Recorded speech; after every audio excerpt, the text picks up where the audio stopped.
remember getting my middle son out of the bath when he was around 2, and he was not happy about it, right? It was the end of the day. He was very tired. He wanted to stay in the bath. I had to get him out so we could do our bedtime routine, and he had an absolute meltdown about it. I pulled him out. We went to his bedroom, and he picked up a stack of books and threw them towards me. In the moment, I said nothing. Absolutely nothing. I did not correct it. I did not say anything to him. I calmly moved the books out of his reach so that he couldn't like throw them at me again, but I didn't worry about it. And here's why. And I can hear all the sassy trolls on TikTok being like, well, you're not teaching them. They're never going to learn that their actions have consequences. This is where we have entitled brats in the world because of parents like you. Okay, we're gonna ignore all that, because here's the thing. In that moment, what was actually happening is that he was really dysregulated and he was having a hard time controlling his emotions.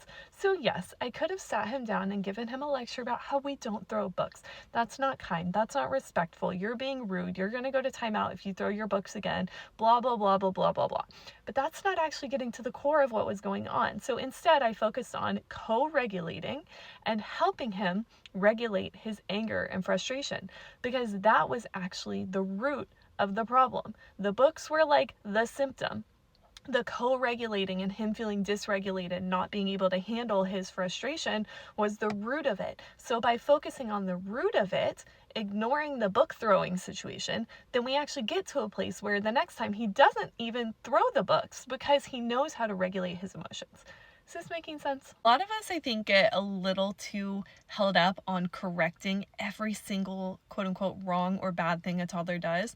And honestly, I think it's not needed. There are definitely times where if you're seeing something happen over and over and over again, like they're consistently hitting, they're consistently throwing tantrums at dinner, whatever it may be, then we can come in with this mindset of like, what's going on here? What's the deeper core? Where do things need to shift? And that's fine.